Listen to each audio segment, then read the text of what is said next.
जय जगन्नाथ सांग मैंने गुड इवनिंग आशा करछि आपण माने समस्त भलरे थिबे मु भी बहुत भलरे अछि देखो आज आमर चलछि बॉनफायर प्लानिंग प्लानिंग कौन आमर स्टार्ट भी हो गलानी ये एठी लगालुगी करछन लगालुगी करके निया भी लगे सारलेनी तो आज आमर प्लानिंग अछि चिकन बारबिक्यू करबा पई जेहेतु आमे आपण माने देखिथिले कि आमे जाइथुलु दुबलागड़ी रे आमे देखि के आस्तुलु तो आमे ट्राई कलु कि आज एग्जीक्यूट करिवु आउ 31st नाइट आमे सेलिब्रेट करि पार नथलु जेहेतु मो स्वामी को पाखरे टाइम नथिला से तांको सांग मानकु सब टाइम दे देथिले जेहेतु आम तीन जन सेलिब्रेट कर बाबा माँ और मु तो भाविलु कि आज ही आम सेलिब्रेट करदेबा तो से प्लानिंग थिला बॉनफायर करने तो बॉनफायर करके आम एठी तीन जन जाक बसीलु बसिकी बहुत हस खुशी चलते आमर किंतु बाबा तार बहुत बढ़िया यूटिलाइजेशन नहीं नियार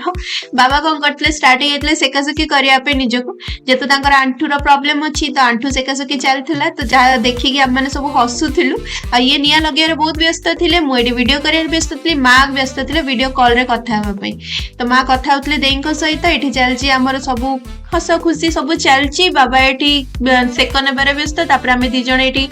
निया को गोड़ देखु जेहेतु शीत बहुत पड़ी धीरे धीरे समस्त पाड़ी आसला सेका मो फर्स्ट आसला मो पाड़ी ये बाबा मत सेकी दौरान जेहेतु मत बहुत ठंडा थिला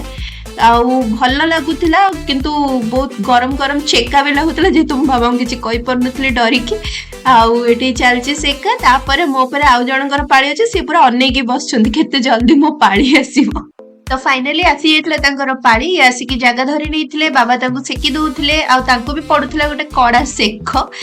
तो निया ये धीरे धीरे कमिया को लगी गलानी तो आम भाविलु आउ टाइम वेस्ट न करके आमर जहाँ भी चिकेन बारबिक्यू सामग्री अच्छी आम आणिके थोईदबा धीरे धीरे करके आम रेडी हो जेहेतु बहुत लेट हो गलानी तो आम मेरिनेट करके रखीदेचु सेटा भी बहुत कम समय जेहेतु आम जाइलु मार्केट तो आमको टाइम बेसी नथिला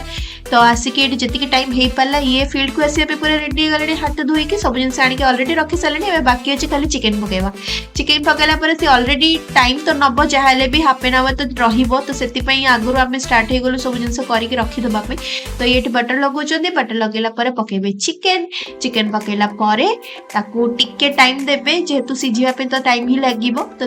ये पकई चलती गोटे पर गोटे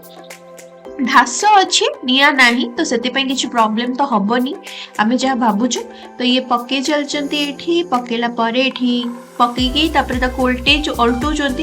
उल्टे आमर जहाँ भी जगह टी छोट अच्छी तो आमको भी डर लगुच फर्स्ट टाइम तो देखा केमती लगुच भल ही लगी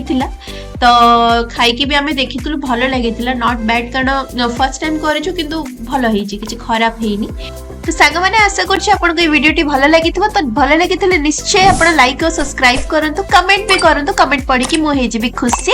आउ जेहेतु आपण आशीर्वाद सब था जय जगन्नाथ सांग मैंने रही।